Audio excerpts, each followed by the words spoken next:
my name is Anthony Carlson, and this is my presentation for the Introduction to Geographic Information Systems. This was for my Communications 1010 class, Elements of Effective Communications, and this is a presentation that I presented to my class for a semester final.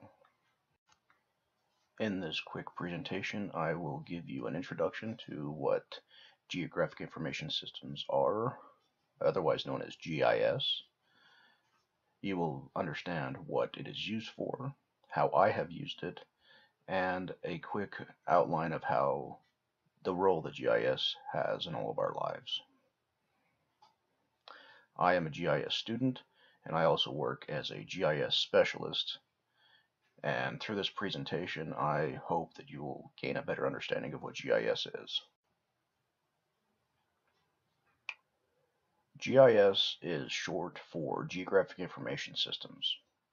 According to the textbook Introduction to Geographic Information Systems by Chang, GIS is a computer system for storing, managing, and displaying geospatial data. According to ESRI Text, ESRI is the company that develops the software for GIS that I use, called ArcMap.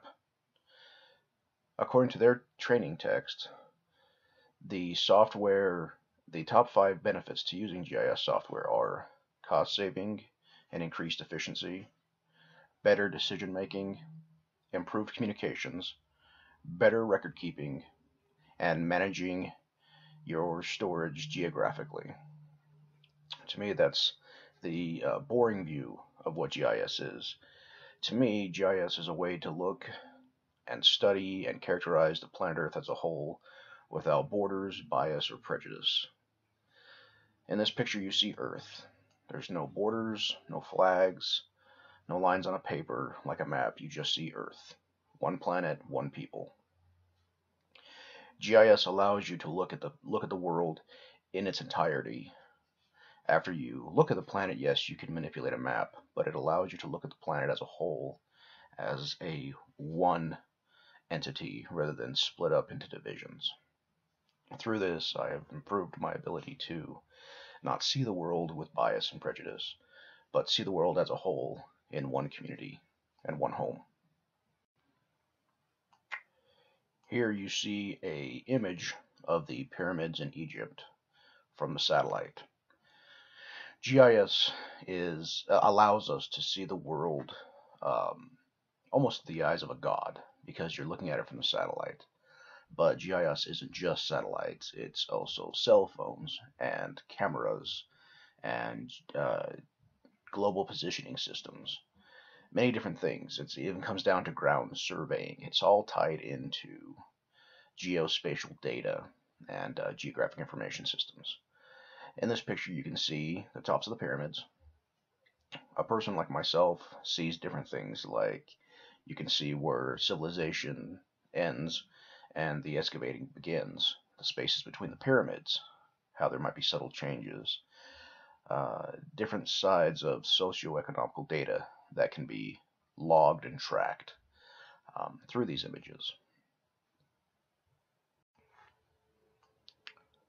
GIS also allows us to look at these images and these physical data from the ground level. Also, through 3D imaging, we have the ability to look at these images in 3D. Here you can see the same 3 pyramids from the ground level using 3D imaging that is basically an enhanced version of GIS, as you would see it if you were standing on the ground.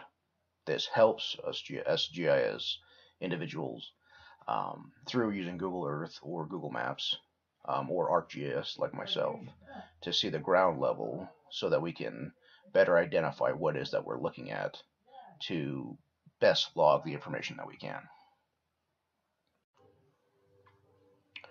Now we're going to take a look at some of the maps that I created in my classes at school. Here is my very first project map. It is actually a representation of the possible impact area if a massive earthquake was to hit the Salt Lake Valley. takes into account a lot of things like liquefaction, radius. It's actually a really great map just to get an idea of the possible affected area, excuse me. And I actually got this data from the Utah seismic stations, University of Utah seismic stations, through their model development team. I was able to pick out the data and display it like this onto a map and create it. This is actually one of the funnest parts of my job, is to take a map and try to add an artistic flair, but at the same time still communicate the message that I'm trying to communicate. And I think that even as this being my first map, I think I did a pretty good job of doing that. Here is another project that I was able to do in school. This is a informational poster that depicts the possible affected area of if there was to be a Yellowstone volcano. In this, you can see a false color map. You can see a map of the travel of the caldera. There's also infrared imaging, and you can also see like the possible ash cloud radius for North America. There's a lot of information to pass on through this informational poster. With a little artistic flair and a lot of data management, you can project a very informative message, but at the same time giving them a visible representation to really stick the message across, such as the power of maps and the power of GIS. I work for a company called the Wasatch Front Regional Council, and I work on the model development team for the transportation model for our entire region. And what I do specifically is I manage, collect, and correct the socioeconomical data for the region. In this image, you can see a screenshot of the software that I use, which is called ArcMap from ArcGIS that was developed by ESRI. On the right of the image, you see the layers that I use. You can actually see the image that I'm looking at. And at the bottom of the image, you see what is the attribute. It's called the attribute table, but it's actually more of a modified spreadsheet, like Excel spreadsheet kind of software. You could click on any parcel on that image that you're looking at, and it will bring up the information through the attribute table to know exactly what you're looking at. Socioeconomically, like the size, what it's been characterized as, whether or not people are living in it, what it's used for, if it's owned by the government, things like that. And what we do is we take all the information, I analyze it all, make sure it's correct, and if it is, I pass it on to the rest of the model development team, and they build the rest of the transportation model.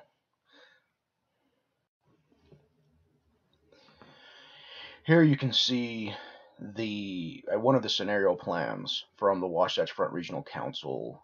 After they take all the data that we collect, put it in the travel model, the model then presents a scenario of possible changes that need to take place for the future. Because through the social economical data, it can actually predict where changes are going to happen and what possible transportation needs are going to need to be created to meet those needs of those population changes.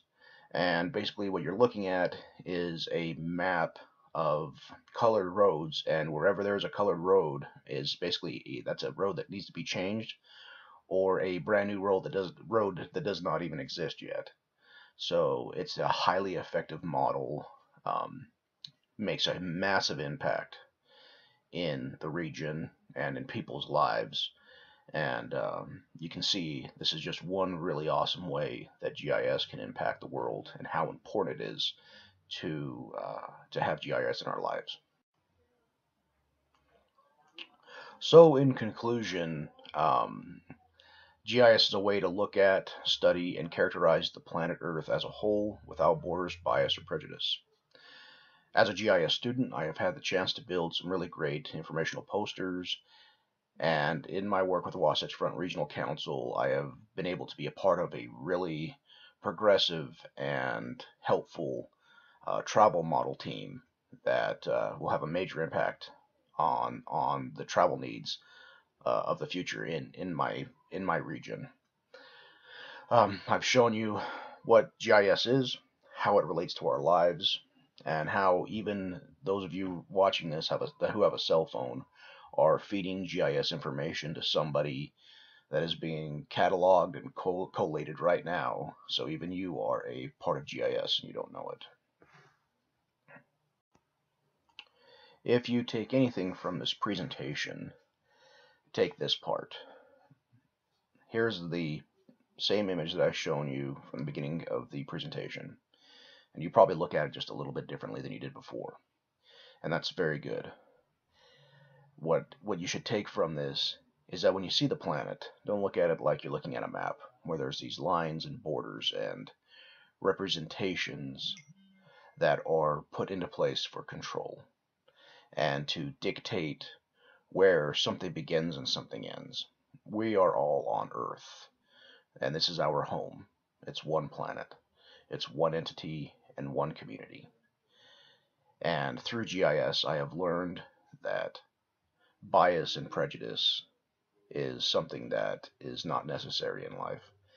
And it will slowly be diminished and hopefully eradicated if we start looking at the world through the eyes of GIS as one planet and as one home and as all one race, and that's the human race. Thank you for watching my presentation. The following slide is the citations for the information presented in this presentation. Thank you.